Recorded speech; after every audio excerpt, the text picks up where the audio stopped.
আজকে ধর্মনগরে যা ঘটল তার নিন্দা জানানোর ভাষা আমার নেই। আমাদের রাজ্যের মাননীয় মুখ্যমন্ত্রী প্রতিদিন এ রাজ্যের সুশাসন নিয়ে বাগাড়ম্বর করেন, আর তার সমস্ত ক্ষেত্রে তার যে ব্যর্থতা, এটা তিনি বিরোধীদের উপরে, বিশেষ করে সিপিআইএম এর উপরে চাপিয়ে দেওয়ার একটা নতুন প্রবণতা, নতুন লক্ষণ। এটা এক ধরনের অপরাধ আমরা সেটা দেখছি যে দিন দুপুরে থানার নাকের ডগায় শত শত মানুষের সামনে এটা বিরোধী রাজনৈতিক দলের সংগঠন, এটা সর্বভারতীয় ইস্যু নিয়ে তারা সারা দেশের একটা জাতীয় কর্মসূচির অঙ্গ হিসেবে তারা বেরিয়েছে। এখানে যেভাবে এই বিজেপি দলের গুন্ডারা দলীয় পতাকা নিয়ে সেখানে হিংস্র হায়েনার মতো এরা এদের উপরে আক্রমণ হানলো, আর দেখা গেছে পুলিশ এদের হাতে একটা লাঠি অব্দি নেই।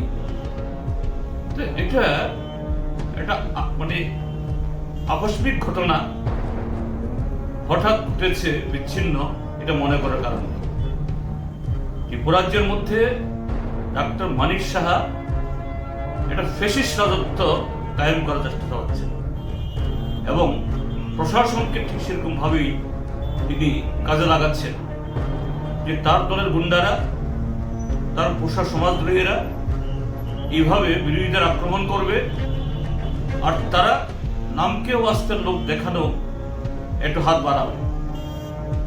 আমাদের একজন প্রাক্তন এই বিধায়ক, পার্টি রাজ্য সম্পাদক মন্ডলীর সদস্য কমরেড অমিতাভ দত্ত, আমাদের পার্টির ধর্মনগর মহকুমার সম্পাদক কমরেড রতন রায় সহ আরো 4 জন কমরেড গুরুতর আহত হয়েছে।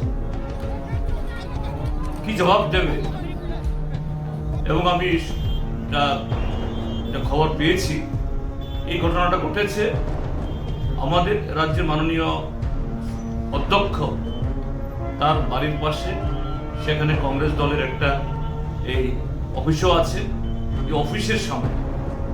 এবং এতে শুধু আমাদের মানুষের উপরে আক্রমণ হয়নি, যে কংগ্রেসের সমর্থক কিছু বসেছিলেন তাদের ঘরে, তাদের বারান্দায়, তাদের উপর আক্রমণ সংঘটিত হয়েছে এবং তাদের পার্টিও ভেঙেছে।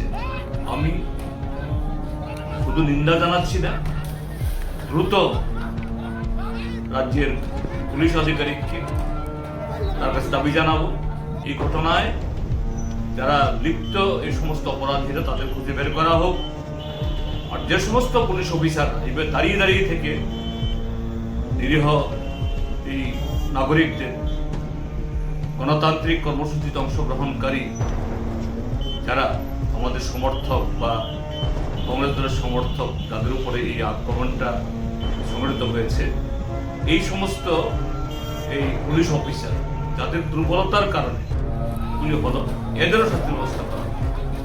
আর রাজ্যের সমস্ত গণতান্ত্রিক জনগণকে আহ্বান জানাবো, রাস্তায় নামুন, কথা বলুন। এই মানিক সাহার নেতৃত্বে আজকের এই সরকার, এর দ্বারা শুধু আইন শৃঙ্খলা না, ত্রিপুরাজ্যের সমস্ত কিছু আজকে ধ্বংসের পথে, একে বাঁচাতে হবে। অথবা এ রাজ্যে কোনো সুস্থ মানুষ তার অধিকার নিয়ে বাঁচতে পারবে না। সবাই তাদের হাতেই, অর্থাৎ সমাজের হাতেই আমাদের প্রধানমন্ত্রী